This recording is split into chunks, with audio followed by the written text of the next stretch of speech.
नमस्कार। उत्तर प्रदेश सामान्य अध्ययन के वीडियो श्रृंखला में आपका स्वागत है। यह उत्तर प्रदेश अधीनस्थ सेवा चयन आयोग द्वारा कराई जाने वाली आगामी किसी भी मुख्य परीक्षा में इतिहास की श्रृंखला के लिए यह बहुत ही महत्वपूर्ण टॉपिक है। तो डियर, हम देखते हैं, हम पिछली कक्षा में देख चुके थे कि उत्तर प्रदेश का जो इतिहास था, उस इतिहास के क्रम में वैदिक काल के क्रम में छोटी-छोटी राजनीतिक इकाइयाँ उभरना शुरू हुई थी। चूँकि आर्थिक उत्थान भी हो रहा था, तो राजनीतिक इकाइयाँ उन्हीं के साथ उभरती चली जा रही थी। तो पूरे भारतवर्ष में जो हमारा अखंड भारत था, उसमें 16 महाजनपद उभरे थे। 16 महाजनपद में हम चूँकि उत्तर प्रदेश के ही जीके से सरोकार कर रहे हैं, तो 16 महाजनपद में केवल 8 महाजनपद ऐसे थे कि जो उत्तर प्रदेश के भूभाग से संबंधित है। आज का हमारा जो यूपी है, उसमें 8 ही महाजनपद आते थे। इन महाजनपद के साथ साथ कुछ गणराज्य भी आते थे और वो गणराज्य बड़ी छोटी-छोटी राजनीतिक इकाइयाँ होती थी। तो पहले हम इन 8 महाजनपदों का नाम लिख लेते हैं, फिर गणराज्य का मतलब समझते हैं और गणराज्य के भी नाम लिखकर हम मैप बनाकर उसपे पॉइंट आउट करेंगे। फिर आगे हम बढ़ते जाएंगे। तो 8 महाजनपद जो उत्तर प्रदेश में हैं, उनका नाम देखें हम। 8 महाजनपद। ये पहला जनपद कौन है? चूंकि हम मैप के हिसाब से लिख रहे हैं, तो पहला हम लिखेंगे मल्ल, जो सबसे पूरब में है, मल्ल महाजनपद। और दूसरा जो महाजनपद है, वो जनपद है कोसल। तीसरा काशी। आप इसी के साथ चाहें तो नोट्स बना सकते हैं डियर, काशी। और चौथा है हमारा वत्स। पांचवा महाजनपद है चेदी है, छोटी ही है, चेदी। और छठवां महाजनपद है पांचाल। और सातवां जो हमारा है वो है सूरसेन, बड़ा सा है सूरसेन। और 8वां जो हमारा है वो है कुरु। इन महाजनपदों को एक एक करके भी देखते हैं। अब हम देखते हैं कि इन महाजनपदों के साथ साथ ये तो 8 हैं और 7 गणराज्य भी थे। अब पहले तो हम गणराज्य का मतलब समझे। चूंकि इस वीडियो श्रृंखला में कुछ ऐसे विद्यार्थी होंगे जो टेक्निकल बैकग्राउंड से होंगे, एग्रीकल्चर से होंगे या डिप्लोमा वगैरह से होंगे, हो सकता है गणराज्य न समझे। तो गणराज्य का सीधा मतलब ये होता है कि जो उस राष्ट्र का या उस कबीले का या उस क्षेत्र का जो मुखिया होता था, वह वंशानुगत नहीं होता था, पुत्र राजा नहीं होता था। वहां पर क्या होता था कि आम जनता द्वारा आम सहमति से राजा का चुनाव होता था। तो राजा का जहां चुनाव होता है उसे रिपब्लिक कहते हैं, गणराज्य कहते हैं। तो इसका जो राजा होता था, इसको महासम्मत भी कहा जाता था। बस जानकारी के लिए इसको आप समझिए। ये लोग, अब राजा तो अपने मन से पूरे शासन तो चला नहीं पाएगा पूरे कबीले का, तो इसके लिए एक परिषद नियुक्त करते थे। वो परिषद कौन नियुक्त करते थे? आम जनता परिषद भी नियुक्त करती थी। वो परिषद क्या करती थी? बैठक करती थी और राजा को सलाह दिया करती थी। जिस जगह वो बैठक करती थी उसे संस्थागार कहते थे। जहां परिषद बैठती थी उसे संस्थागार कहते थे। ये संस्थागार में बैठती थी और संस्थागार में बैठ करके राजा को सलाह देती थी। ज्यादा कॉम्प्लिकेटेड नहीं बनाना है, बस एक गणराज्य का मतलब हम बता दिए कि गणराज्य में लोग इस तरह से कुछ चुनावी प्रक्रिया से अपने मुखिया का चयन करते थे। तो क्या उत्तर प्रदेश में ऐसी भी राजनीतिक इकाई उस समय हुआ करती थी? हाँ थी। उनकी संख्या 7 थी। तो 7 में हम नाम यहाँ लिख लेते हैं। पहला हम लिखते हैं कपिलवस्तु के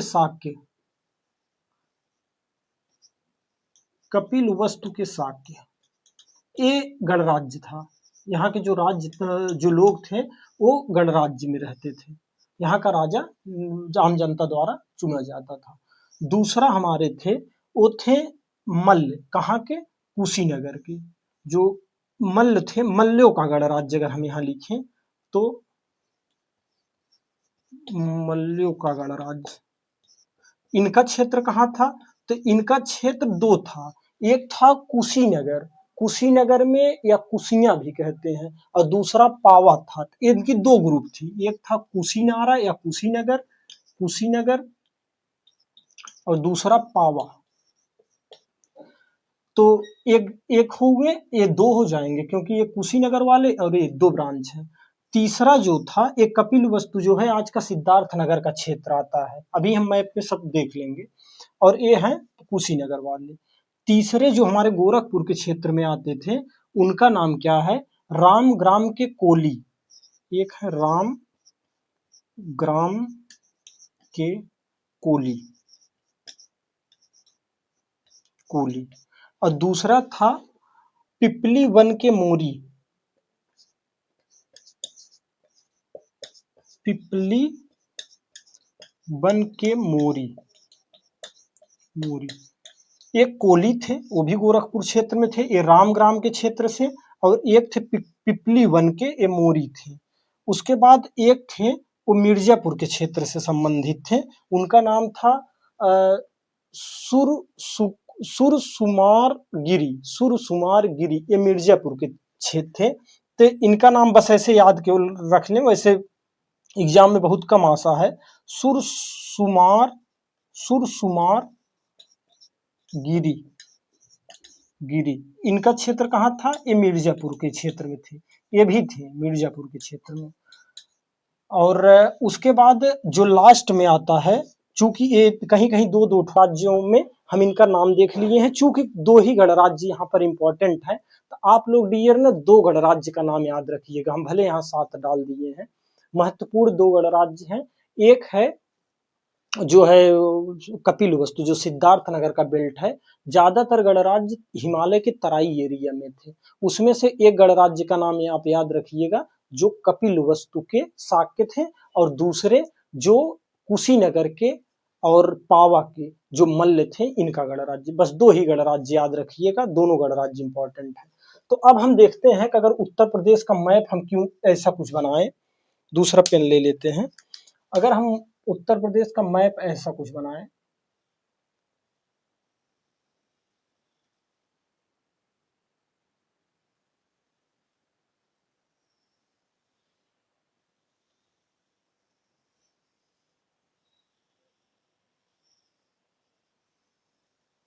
अगर ये हमारा कुछ यूपी का मैप है। अब यहाँ पर हम पॉइंट आउट कर लेते हैं सारे गणराज्यों की बात, फिर बड़े इंटरेस्टिंग तरीके से हम इनको समझेंगे। देखते हैं, ये जो ये जिला है, ये जिला है कुशीनगर जिला। कुशीनगर जिला जो है महाराजगंज से और देवरिया, जो महाराजगंज और देवरिया है उसके बीच में है कुशीनगर जिला। वो जो मल्लियों का, ये जो मल्लियों का गणराज्य था, ये गणराज्य था कुशीनगर में। और कुशीनगर और देवरिया ये वाला बेल्ट था मल्लियों का, तो हम यहाँ लिख देते हैं मल्लियों का गणराज्य। ठीक है। उसके बाद आज के समय में हम लखनऊ को देखें, हम लखनऊ को देखते हैं, ए अयोध्या को देखते हैं, बी बस्ती को देखते हैं, और यस श्रावस्ती को देखते हैं। यानी कि आज का लगभग लगभग पूरा का पूरा अवध क्षेत्र, ये क्षेत्र था कोसल का क्षेत्र। ये क्षेत्र था कोसल का, ये कोसल गणराज्य था। मल्ल गणराज्य, कोसल गणराज्य। कोसल गणराज्य के दक्षिण पूर्व में यहाँ पर कहीं, आप मैप को बड़े अच्छे से देखिएगा, सारे जिलों को थोड़ा थोड़ा संज्ञान में रखकर देखेंगे, बड़े अच्छे से याद आएगा। ये है काशी, तो हमारा मल्ल हो गया, कोसल हो गया, काशी। काशी के दक्षिण पश्चिम में यहाँ पर एक गणराज्य है, इसका नाम है वत्स गणराज्य, वत्स गणराज्य। अब ये काशी जो है ये आज का बनारस क्षेत्र है। वत्स गणराज्य, इसका जो क्षेत्र है ये है आज के प्रयागराज का क्षेत्र। तो मल्लियों का क्षेत्र है कुशीनगर और देवरिया। कोसल का जो क्षेत्र है वो है श्रावस्ती और अयोध्या, बस्ती और लखनऊ, आधुनिक आज का जो अवध क्षेत्र है। और जो काशी क्षेत्र है वो बनारस में आता है, जो वत्स क्षेत्र है वो प्रयागराज में आता है। इनकी राजधानी को देखें तो जो कोसल है उनकी राजधानी श्रावस्ती है, जो काशी है इनकी राजधानी बनारस काशी ही थी, और वत्सों की राजधानी कौशाम्बी थी, वत्स की राजधानी कौशाम्बी थी। ये जो है ये इसमें जिले कौन आते हैं, ललितपुर आता है, झांसी आता है, महोबा आता है, हमीरपुर आता है और बांदा आता है। ये वाला जो एरिया है ये चेदी वंश में आता था। ये चेदी, जो चेदी वंश नहीं, चेदी महाजनपद के क्षेत्र में आता था। उसके बाद गंगा और यमुना का जो दोआब था, गंगा और यमुना के दोआब का जो क्षेत्र था ये पांचाल का क्षेत्र था, एक पांचाल का क्षेत्र था। अभी हम फिर से इसको डिटेल में जब देख लेंगे 2 मिनट करके, ये पांचाल का क्षेत्र हुआ था। इधर से गंगा बह रही है और यमुना बह रही है, इनका जो द्वाब है ये द्वाब पांचाल के क्षेत्र में आता था। और पांचाल के बाद ये जो क्षेत्र था, ये क्षेत्र सूरसेन का क्षेत्र है, मानिए कि आज का मथुरा। जो पांचाल है, पांचाल में बरेली आता था, फर्रुखाबाद आता था और बदायूं आता था। और ये जो एरिया है जो जिसे सूरसेन हम कहेंगे, यस से चलिए डिनोट कर देते हैं, सूरसेन में आज का मथुरा क्षेत्र आता है। उसके बाद लास्ट महाजनपद हमारा बचता है कुरु महाजनपद। कुरु महाजनपद की राजधानी इंद्रप्रस्थ थी और ये मेरठ से लेकर दिल्ली और कुछ हरियाणा क्षेत्र तक था, ये कुरु महाजनपद था। तो ये 8 महाजनपद थे। अब इसमें 2 महाजनपद, एक महाजनपद हम कपिलवस्तु को देखेंगे जो सिद्धार्थ नगर आज का है, यहाँ पर कपिलवस्तु था। क्योंकि अभी इसका जब हम बौद्ध धर्म पढ़ेंगे तो उसमें इस चीज को लिंक करके हमें याद करना पड़ता है, तो हम उसको याद कर लेंगे। और जो मल्ल गणराज्य है वही मल्ल महाजनपद भी था, उसका तो एरिया यही है। तो एक बार मैप करके हम 1 मिनट और इसको रिकैप कर लेते हैं। मल्ल महाजनपद आज का कुशीनगर देवरिया, और श्रावस्ती, बस्ती, लखनऊ, अयोध्या ये वाला था कोसल महाजनपद, राजधानी थी इसकी श्रावस्ती। उसके बाद एक काशी वाराणसी का क्षेत्र, वत्स राजधानी थी कौशाम्बी, क्षेत्र है प्रयागराज। पांचाल इसमें है बरेली, बदायूं और फर्रुखाबाद, इसकी राजधानी 2 हुआ करती थी, अभी हम देख लेंगे, एक अहिछत्र थी, दूसरी कामपिल्ल थी पंचाल की।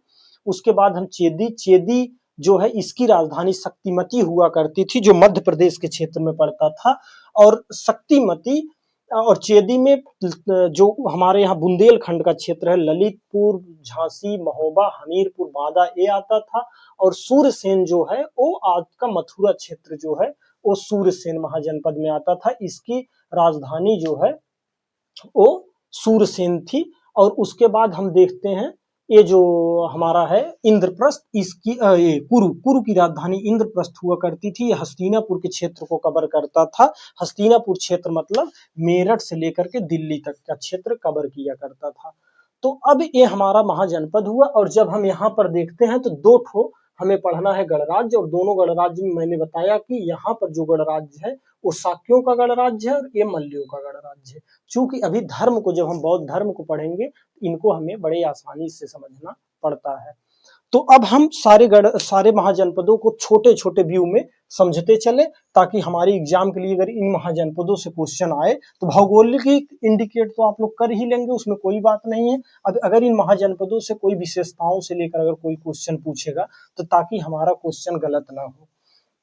तो जो मल्ल महाजनपद है वो मल्ल महाजनपद आज जो गंडक नदी है जिसे हिरणावती नदी कहा गया है, मल्ल महाजनपद के 2 शाखाएं थी। एक शाखा थी कुशीनगर जिसे कुशीनारा कहते हैं, कुशीनारा एक शाखा थी, यहाँ कुशीनारा के मल्ल थे और दूसरे पावा के मल्ल थे, पावा के मल्ल थे।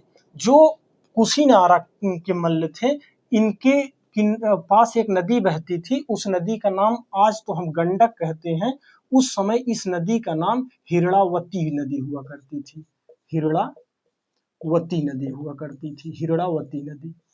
ठीक, हिरणावती नदी। अगर जिसको राइटिंग में समझ में आए तो बोल रहे हैं हिरणावती, आप लिख लीजिएगा।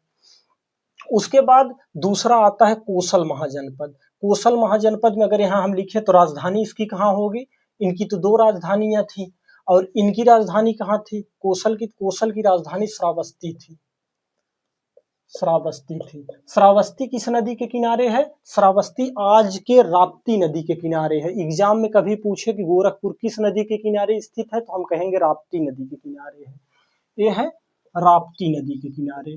तो वेदों में या प्राचीन काल में राप्ती नदी को और किस नाम से जाना जाता था, इसे इरावती नदी भी कहा जाता है, इरावती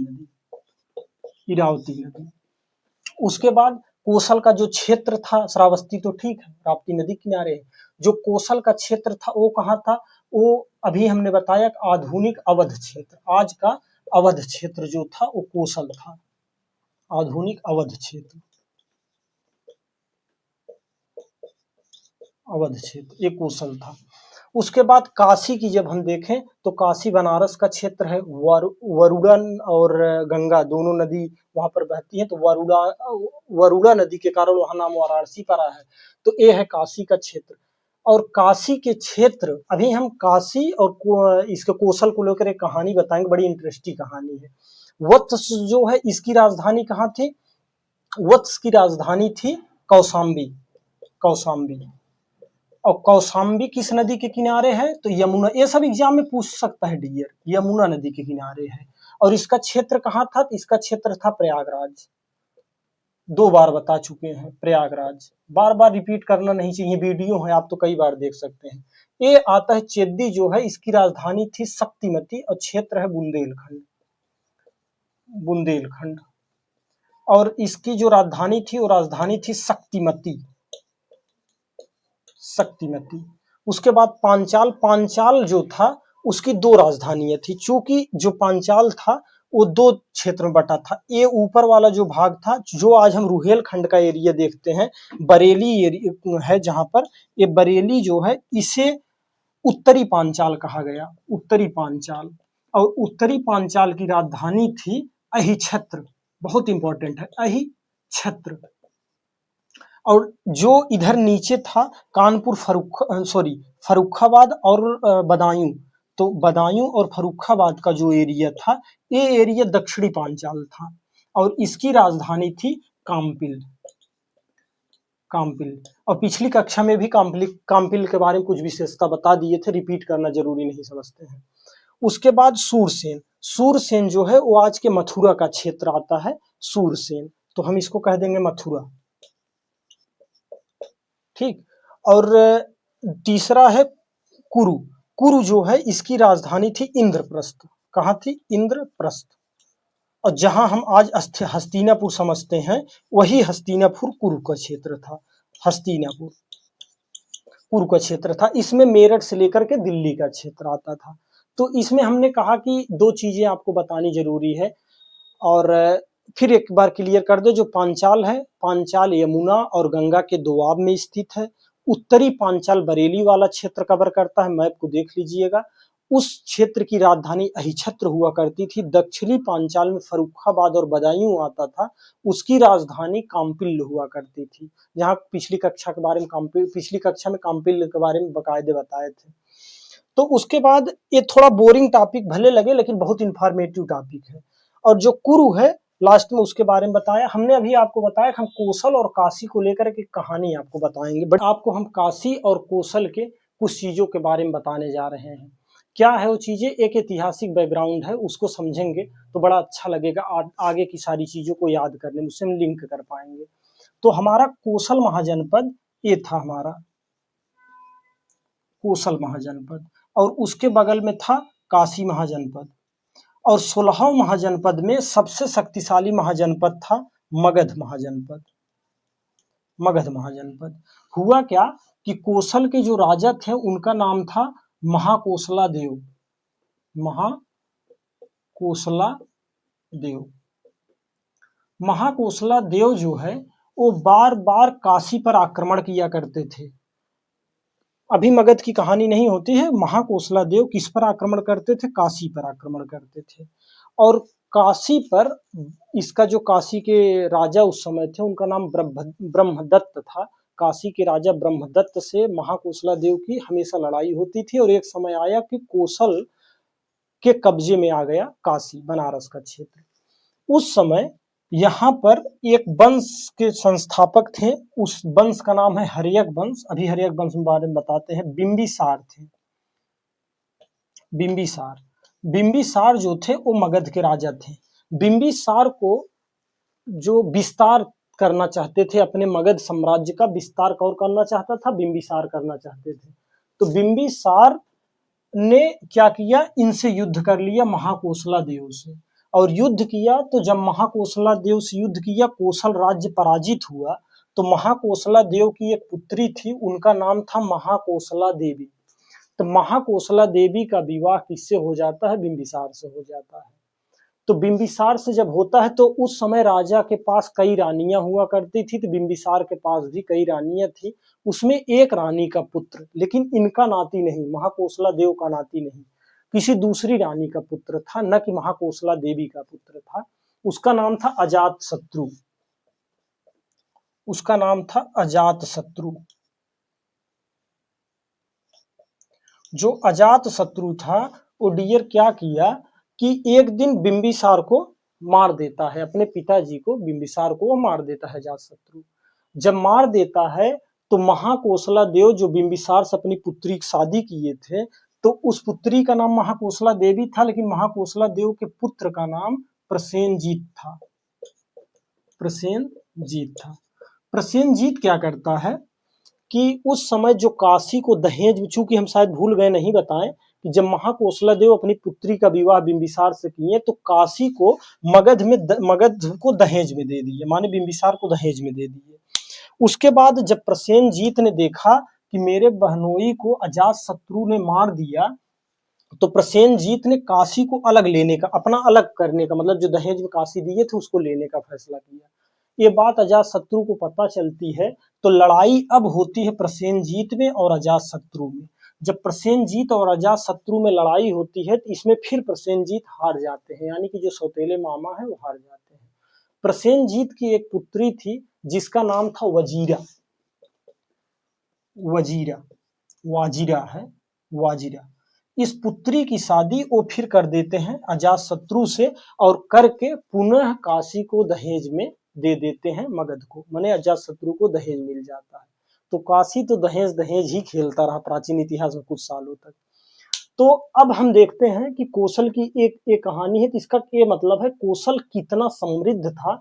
इससे भी समृद्ध काशी था। काशी के जो राजा थे ब्रह्मदत्त, वो काशी की समृद्धि का वर्णन जो बौद्ध ग्रंथों में किया गया है, वो कहा गया है कि काशी शिक्षा का केंद्र था, समृद्धि का केंद्र था, और समृद्धि का केंद्र था, और सबसे बड़ा शिल्प कला और व्यापार का, शिल्प और व्यापार का केंद्र था। शिल्प और व्यापार का केंद्र था काशी।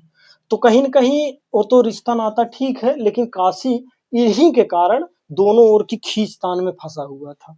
अब यहाँ पे एक आता है प्रसेनजीत की बातें, तो प्रसेनजीत के बारे में भी देखेंगे, और हम अब देखते हैं कि महात्मा बुद्ध और इन गणराज्यों में जो महाजनपद थे, इन महाजनपद में महात्मा बुद्ध की क्या प्रासंगिकता थी, क्या उनका सरोकार रहा। क्योंकि हम उत्तर प्रदेश जीके में अगर बौद्ध धर्म को, जैन धर्म को इसी के साथ ले लें तो बहुत ज्यादा आसान हो जाएगा।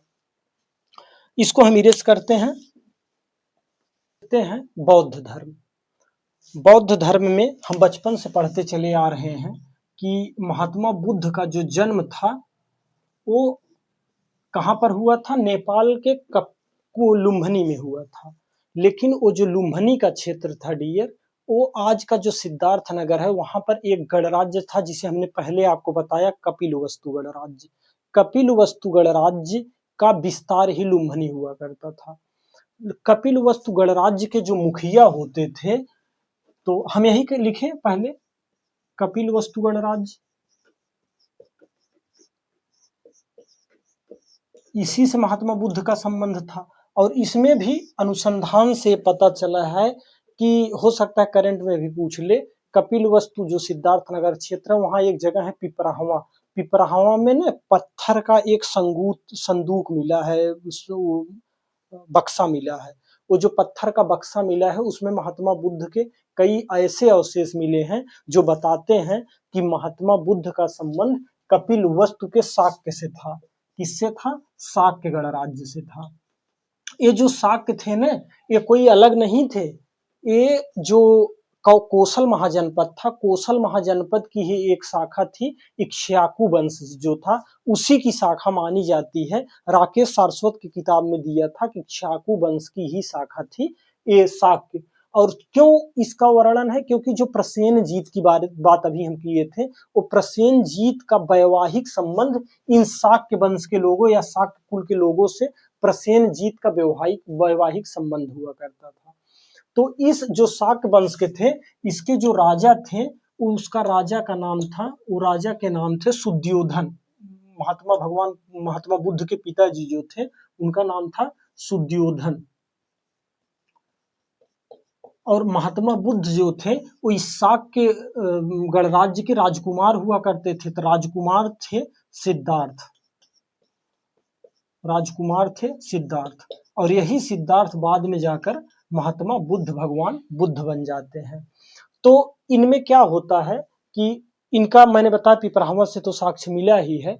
कपिल वस्तु का कौशल से इतना संबंध था कि भगवान बुद्ध जो है, अगर हम भगवान बुद्ध की बात कहें, भगवान बुद्ध जब अपना गृह वगैरह त्याग दिए तो भगवान बुद्ध जो थे वो अपने पूरे जीवन काल में सबसे ज्यादा अगर उपदेश कहीं दिए तो वह कहाँ दिए थे, तो एक यहाँ पर श्रावस्ती में दिए थे। तो यहाँ हम लिखते हैं श्रावस्ती, ऐसा लिखते हैं उल्टा पलटा न होने पाए।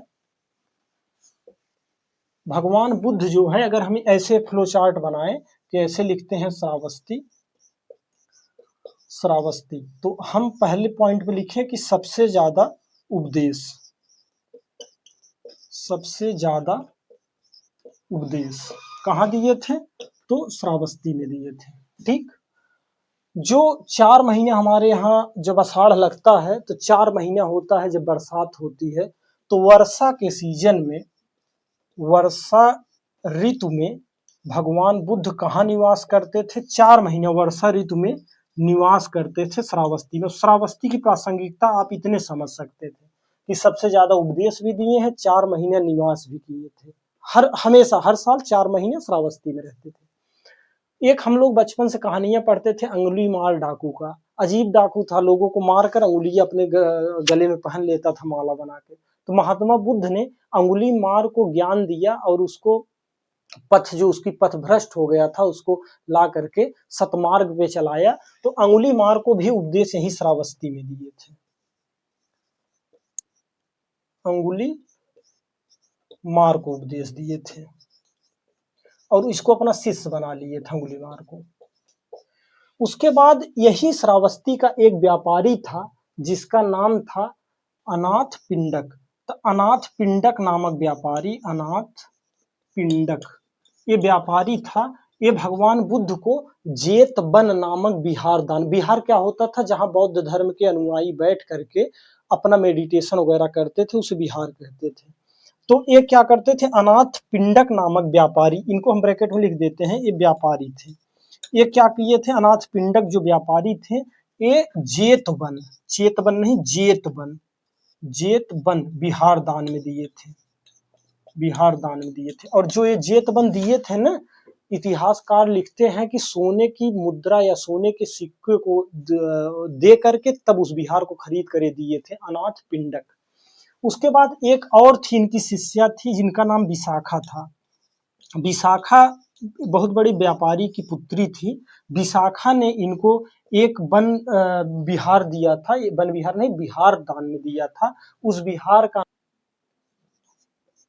पुब्बा राम विहार,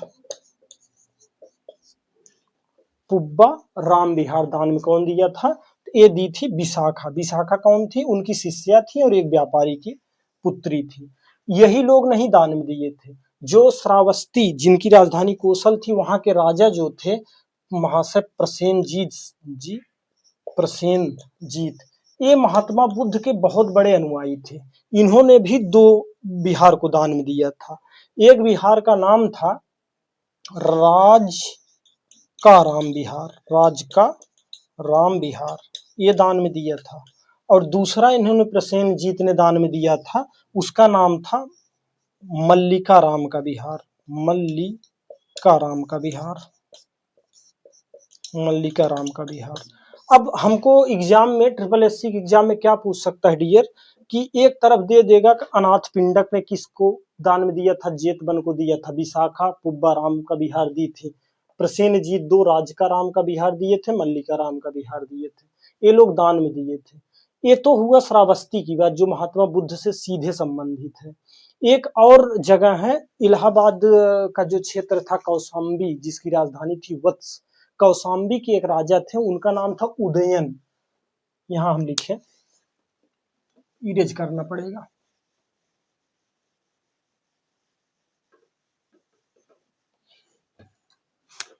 जो कौशाम्बी है,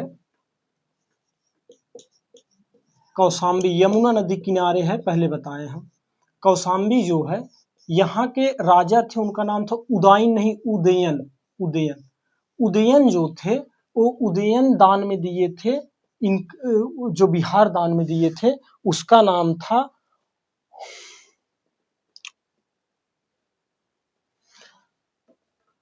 घोषित राम का बिहार, घोषित राम का बिहार।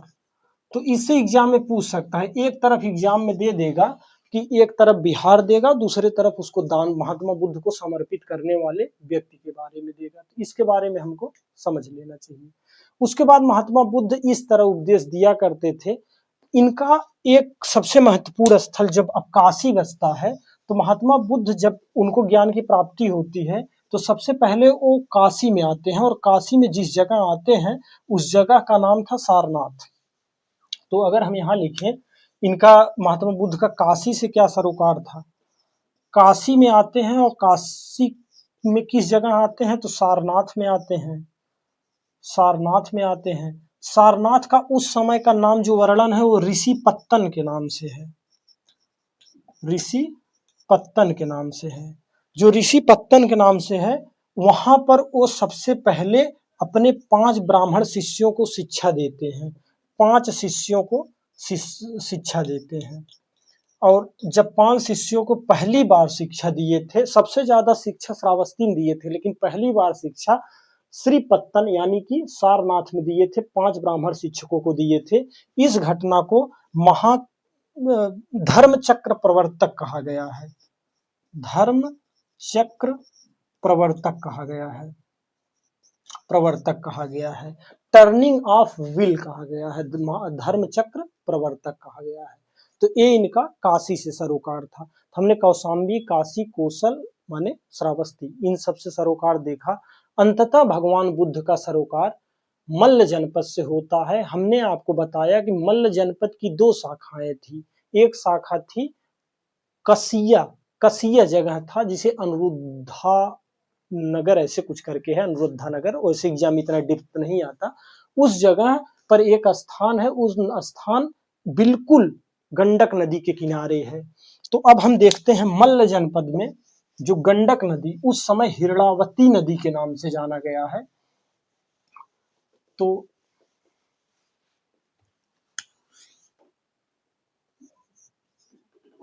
मल्ल जनपद जो था, ये मल्ल जनपद जो था, इस मल्ल जनपद में 2 शाखाएं थी। एक शाखा थी पावा जिसकी राजधानी पावत थी, एक शाखा थी जिसकी राजधानी कुशीनारा थी, कुशीनारा थी। और जो कुशीनारा थी, जो पावत थी, इसका क्षेत्र आज जो सठियाव और फाजिल नगर के क्षेत्र है यहाँ पर आता है, सठियाव और फाजिल नगर का क्षेत्र, फाजिल नगर का क्षेत्र। और ये जो कुशीनारा है, कुशीनारा में एक स्थान है, वो गंडक नदी के किनारे है। और गंडक नदी का उस समय नाम हम बताएं कि गंडक या तो हिरणावती, हिरणावती, गंडक या हिरणावती नदी के किनारे बैसाख पूर्णिमा का दिन था। उस दिन बैसाख पूर्णिमा का दिन था, बैसाख पूर्णिमा का दिन था। हिरणावती नदी के किनारे महात्मा बुद्ध ने अपना प्राण त्यागा था, अपना शरीर जो है त्यागा था, यानी कि हम कहें इनकी मृत्यु हो गई थी। जब मृत्यु हुई वो था 483 बीसी पूर्व, 483 बीसी पूर्व भगवान बुद्ध की मृत्यु हो गई थी। इनका एज उस समय 80 साल था, 80 साल था। और इनके मृत्यु की घटना को महापरिनिर्वाण कहा गया, महापरिनिर्वाण कहा गया। ये सब कुशीनगर से है, महापरिनिर्वाण। उस समय मल्ल के शासक जो थे, जब इनका दाह संस्कार हुआ तो दाह संस्कार से पूरे भारतवर्ष में जो राख था, उस राख से 8 जगह स्तूप बने थे। कितने जगह स्तूप बने, तो अब महापरिनिर्वाण हो गया भगवान का, तो भगवान के राख से 8 जगह स्तूप का निर्माण हुआ। कितना 8 स्तूप का निर्माण हुआ। स्तूप किस पे बने? भगवान के राख को लेकर के उसके ऊपर स्तूप बना। स्तूप क्या है? जब हम कल्चर का पार्ट पढ़ेंगे तो वहां हम बड़े अच्छे से पढ़ लेंगे कि स्तूप क्या है। इसमें से 4 स्तूप यूपी में हैं। इसमें से 4 स्तूप यूपी में हैं। और कहाँ कहाँ है और कौन कौन बनवाया ये चारों स्तूप? तो पहला स्तूप जो है वो डियर है यहाँ पर कपिल वस्तु के शाक्य ने बनवाया था। कपिल वस्तु के शाक्य ने बनवाया था। और दूसरा स्तूप जो है वो पावा के मल्ल ने बनवाया। पावा के मल्ल ने बनवाया। तीसरा स्तूप कुशीनगर के मल्ल ने बनवाया। कुशीनारा के मल्ल ने बनवाया। चौथा स्तूप चारे यूपी में है, ये रामग्राम के कोली ने बनवाया, जो गोरखपुर क्षेत्र में है। रामग्राम के कोली ने बनवाया। तो महात्मा बुद्ध के राख से जो 4 स्तूप बने हैं वो चारों स्तूप को शाक्यों ने बनवाया। 2 मल्ल जो पावा के मल्ल थे, कुशीनगर के मल्ल थे, वो बनवाए, और रामग्राम के कोली ने बनवाया था। इसी के साथ जो बुद्ध वाला सेगमेंट है भगवान बुद्ध का, ये खत्म होता है। आगे की तरफ इसी के साथ हम 2-3 धर्म को और देख लेते हैं, जैसे जैन धर्म है। तो अब जैन धर्म को भी देख लें, क्योंकि इसी के साथ जैन धर्म के जो प्रथम तीर्थंकर थे वो थे ऋषभदेव महाराज।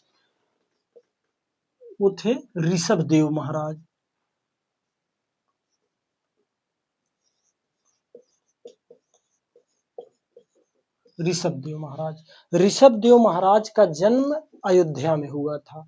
जो सूर्यवंशी राजकुमार थे, ये भी किसी राजा के पुत्र थे। बड़ा बढ़िया है कि जितने भी एक प्रकार का कंसेप्ट है, याद कर लें, जितने भी जैन मुनि हुए और फेमस जैन मुनि और बौद्ध जो भगवान बुद्ध थे, ये राजघराने से संबंध रखते थे। तो ऋषभदेव महाराज जो थे वो जो सूर्यवंशी परिवार था। सूर्यवंशी परिवार कहाँ का था? सूर्यवंशी राज था, वो अयोध्या क्षेत्र का था। वहां के राजकुमार थे ऋषभदेव महाराज। तो ये राजा ही थे। इनके पुत्र हुए थे और ज्येष्ठ पुत्र थे भरत, अयोध्या के। कहा जाता है जो जैन ग्रंथ है, जैन ग्रंथों में इस चीज का वर्णन है और वो मानते भी हैं कि जो हमारे भारतवर्ष, प्यारा भारत है, उसका नाम जो पड़ा भारतवर्ष, ये भरत के नाम से पड़ा। ये भरत जो है ऋषभदेव महाराज के पुत्र थे, सूर्यवंशी राजकुमार थे अयोध्या के। उसके बाद दूसरे से लेकर जो बाद के तीर्थंकर हुए, उनसे संबंधित उत्तर प्रदेश में बहुत बढ़िया प्रमाण तो नहीं मिलते हैं, लेकिन जो 23वें तीर्थंकर थे, ये तो पहले थे, जो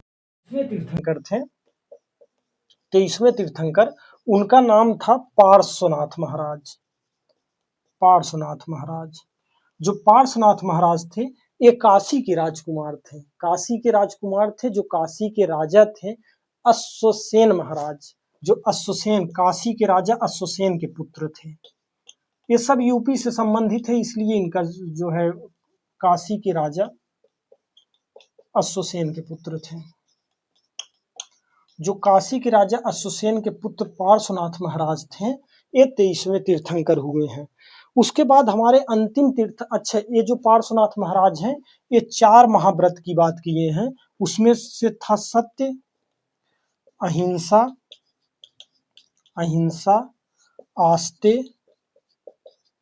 आस्ते, अपरिग्रह। और जो हमारे 5वें तीर्थंकर और लास्ट 24वें तीर्थंकर हुए, वो 24वें तीर्थंकर महावीर स्वामी थे। महावीर स्वामी का जन्म जो है वो मगध में हुआ था, जहाँ पितृहंता वंश स्थापित हुआ था अजातशत्रु के, वहां मगध में। तो महावीर स्वामी जो थे, उनका यूपी में जन्म न हो, इसके बावजूद उत्तर प्रदेश के बहुत स्थल ऐसे हैं जो महावीर स्वामी से संबंधित महत्वपूर्ण जैन स्थल बने हुए हैं। यह काशी भी हो सकता है, अयोध्या भी हो सकता है, और कौशाम्बी भी हो, हस्तिनापुर हो और मथुरा हो, ये सब के सब आज भी जैन स्थल प्रमुख हैं। लेकिन महावीर स्वामी के 4 जो महाव्रत थे, उनका वर्णन तो पार्श्वनाथ महाराज किए थे। अंतिम जो ब्रह्मचर्य था वो महावीर स्वामी ने जोड़ा था, ब्रह्मचर्य। तो ये हमारा जैन धर्म का ऐसा तथ्य है जिसके संबंध में डियर उत्तर प्रदेश अधीनस्थ सेवा चयन आयोग यानी उत्तर प्रदेश में यूपी जीके से संबंधित अगर कहीं तथ्य पूछे जाते हैं तो ये सारी चीजें पूछी जा सकती हैं। तो क्या हमें लगता है कि अब इसी के साथ जैन पूरी धर्म को खत्म करने के सिलसिले में भागवत धर्म, वैष्णव धर्म, शैव धर्म को भी अगर हम देख लें तो बड़ा अच्छा होगा, क्योंकि इसी सीरीज में धर्म वाला पूरा सेगमेंट खत्म हो जाएगा। वैष्णव धर्म या शैव धर्म, इन सब के बारे में हम अगर देखते हैं तो इसका सबसे पहला प्रमाण जो मिलता है वह है जब सिकंदर भारत पर आक्रमण किया था, उस समय एक राजदूत, उसके बाद जो उसका यहाँ पर उत्तराधिकारी हुआ अफगानिस्तान वाले क्षेत्र में, उसका एक राजदूत था, यूनानी राजदूत था, उसका नाम था मेगास्थनीज। तो यूनानी राजदूत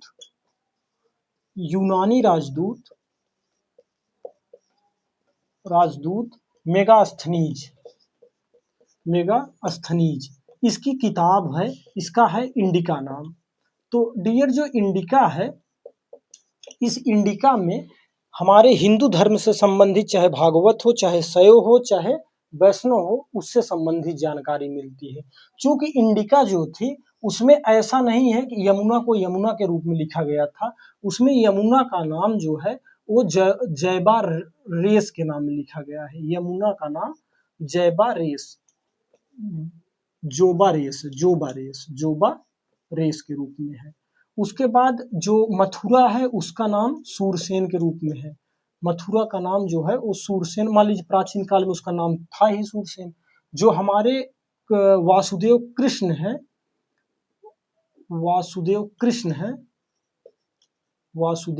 कृष्ण, इसको उन्होंने हेराक्लीज कहा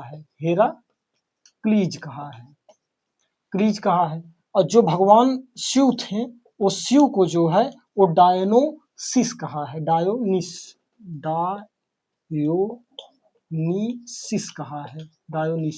बताइए, हमारे वासुदेव कृष्ण भगवान को हेराक्लीज कह दिया और शिव को डायोनिसिस कह दिया, अपने भाषा में कहा होगा, उसकी अपनी भाषाएं थी।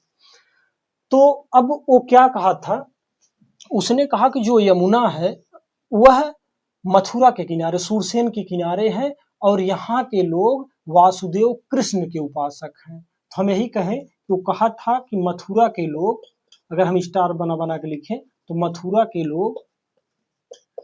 लोग वासुदेव कृष्ण के उपासक थे।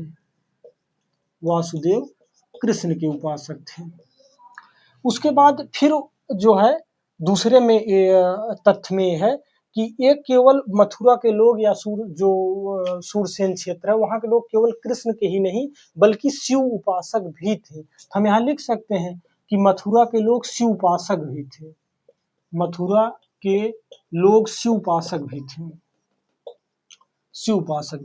अब अच्छे इंटरेस्ट के लिए समझिए कि अगर वो कहा होगा तो क्या कहा होगा, जोबा रेस के किनारे सूरसेन है, वहाँ के लोग हेराक्लीज के उपासक हैं, ऐसा कहा होगा। तो ये है शिव उपासक थे। एक हमारे यहाँ गुप्त शासक आया, जब हम गुप्त वंश देखेंगे तो उसमें भी इसको हम फिर रिपीट कर देंगे डियर। उसमें था गुप्त वंश के राजा थे, उनका नाम था स्कंदगुप्त। स्कंदगुप्त ने गाजीपुर में, जिला है गाजीपुर, और गाजीपुर में एक जगह से उनको एक अभिलेख मिला, उस अभिलेख का नाम था भीतरी का अभिलेख। भीतरी के अभिलेख में वासुदेव कृष्ण की उपासना यानी पूजा करने के लिए गांव को दान में देने का उल्लेख है। तो यहाँ पर ग्राम दान की बात किया गया है, गांव के दान में देने की बात की गई थी। कहाँ की गई थी? भीतरी अभिलेख में, जो कहाँ से मिला है? गाजीपुर से मिला है। कौन उसे लिखवाया था? स्कंदगुप्त ने। यही गुप्त शासक थे जो ललितपुर ललितपुर जिले में देवगढ़ स्थान है, और इस देवगढ़ स्थान पे एक मंदिर बनवाए जो भारत का पहला शीर्ष वाला मंदिर बना। भारत का पहला शीर्ष वाला मंदिर, शिखर युक्त मंदिर। भारत में पहला शिखर युक्त मंदिर कौन है? देवगढ़ का मंदिर है। इस मंदिरों का नाम है, सम्मानजनक पूर्वक से नाम लेंगे, इस मंदिर का नाम है दशा अवतार का मंदिर। दशा अवतार का मंदिर, दशा अवतार का मंदिर। जो दशा अवतार का मंदिर है, इसमें कौन है? इसमें वासुदेव कृष्ण भगवान जो हमारे हैं, वो शेष नाग की सैया पर लेटे हुए हैं। हम लोग मूवी वगैरह देखते हैं तो हमें लगता है कि देखे नहीं है कि क्षीर सागर में भगवान विष्णु शेषनाग की सैया पर लेटे हुए होते हैं। तो उसी तरह हमारे जो ये देवगढ़ का दशावतार मंदिर है, इस दशावतार मंदिर में वासुदेव कृष्ण शेषनाग की सैया पर लेटे हुए हैं। कौन बनवाया था ये मंदिर? तो गुप्त शासक ने बनवाया था। ललितपुर में यह मंदिर स्थित है। और इसी के साथ हम अपने जो ये हिंदू धर्म से यानी कि वैष्णव धर्म, भागवत धर्म और शैव धर्म से संबंधित कुछ तथ्य थे, उसको देखें जो उत्तर प्रदेश से संबंधित थे। यानी धार्मिक पक्ष तो काफी डेप्थ में है, लेकिन हम उत्तर प्रदेश से सरोकार रखने वाले स्थलों की ही समीक्षा कर रहे हैं। तो डियर, इस वीडियो सीरीज को देखने के बाद आप कोई भी एक किताबों को पढ़िएगा। इस किताब जो हम यहाँ आप लोग को बताते हैं, ये राकेश सारस्वत से रेफरेंस लिया गया है। कुछ रेफरेंस जो है वो परीक्षा वाणी से ली गई है, कुछ इंटरनेट वगैरह से भी हो सकते हैं। आप लोग कोई एक किताब पढ़िएगा, इसके बाद आप कोशिश करिएगा कि PYQ लगाइएगा। किताब एक पढ़िएगा, PYQ चाहे जिस प्रकाशन का मिले लगाइएगा, टेस्ट सीरीज चाहे जिस प्रकाशन का लगाइएगा। बार बार रिवीजन करिएगा, पढ़ाई करिएगा। उम्मीद करते हैं कि आपके लिए बेहद